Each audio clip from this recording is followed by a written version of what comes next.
Assalamualaikum warahmatullahi wabarakatuh. Selamat pagi. Perkenalkan, nama saya Nanda Lesmana, mahasiswa dari kelas 6P32. Di sini saya akan menjelaskan tentang analisis dari strategi bisnis Bank DBS di tengah sentimen wabah corona.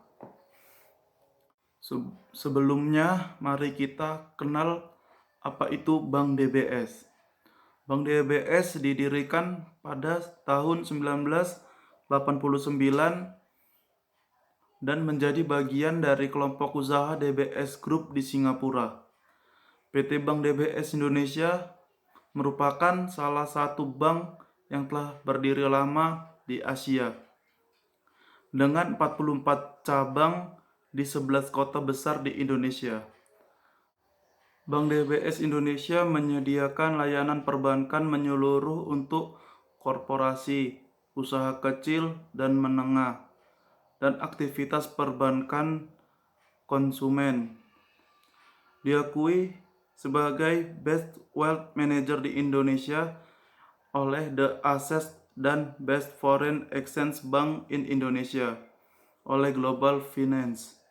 DBS Indonesia juga merupakan penerima predikat sangat baik untuk kategori aset 50 triliun sampai dengan di bawah 100 triliun dari Infobank.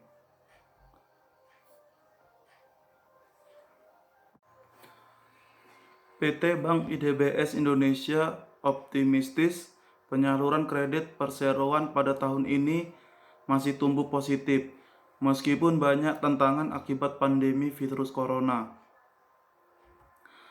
Corporate Banking Direktur PT Bank DBS Indonesia, Kunardilio, mengatakan perseroan sangat mengandalkan segmen korporasi dan masih tetap optimis bahwa penyaluran kredit bank dapat tumbuh positif hingga akhir tahun ini sekitar 3% sampai 4%, sesuai dengan harapan Otoritas Jasa Keuangan atau OJK. Perhitungan kemungkinan resesi dan pemulihan perekonomian global tetap ada. Namun bisnis perbankan korporasi Bank DBS di Indonesia tumbuh positif, katanya dalam acara grup interview dengan Bank DBS Indonesia, Kamis tanggal 8 bulan 10 2020. Kunardi menyampaikan perseroan fokus pada pengembangan partner ekosistem dan konektivitas nasabah korporasi. Dengan ini, Bank DBS Indonesia dapat memberikan pelayanan yang lebih maksimal kepada nasabah dan membantu nasabah meningkatkan skala bisnisnya. Hal ini salah satunya diwujudkan melalui optimalisasi layanan supplier payment system, distributor financing, dan lainnya. Selanjutnya, perseroan meningkatkan layanan cash management, terutama DBS Rapid, sebagai solusi digital yang menyediakan berbagai skema yang inovatif dan dapat memenuhi kebutuhan spesifik dari nasabah. Bank DBS Indonesia juga melakukan pendekatan terhadap nasabah korporasi yang bergerak di bidang e-commerce dan finansial teknologis. Lebih jelasnya, Kunardi menyampaikan perseroan juga melakukan beberapa inisiatif baru untuk meningkatkan pendapatan komisi melalui usaha bersama dengan unit bisnis terkait seperti treasury, kustodian, GTS, sindikasi, dan lain-lain. Adapun IDBS Ideal dan IDBS Rapid adalah real-time application programming interface milik DBS.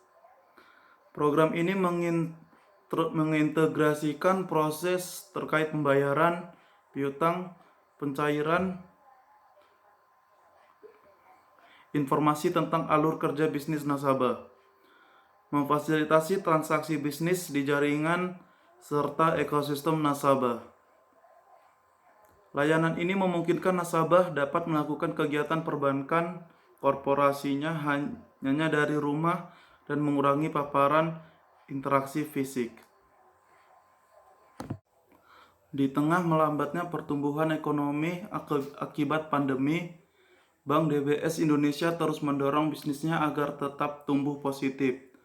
Salah satu upaya yang dilakukan yakni dengan menggenjot sektor kredit korporasi. Pasalnya, potensi bisnis di kredit korporasi masih terbuka cukup lebar. Meski pandemi COVID-19 telah memberikan tekanan cukup signifikan terhadap perekonomian Indonesia.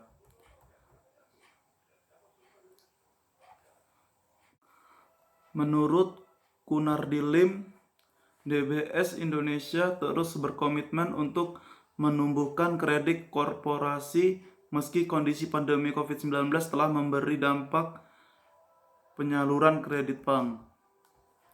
Namun demikian, dirinya mengakui bahwa kondisi pandemi COVID-19 telah terjadi sejak awal tahun 2020 telah memberikan tekanan terhadap penyaluran kredit di DBS Indonesia, termasuk di kredit korporasi.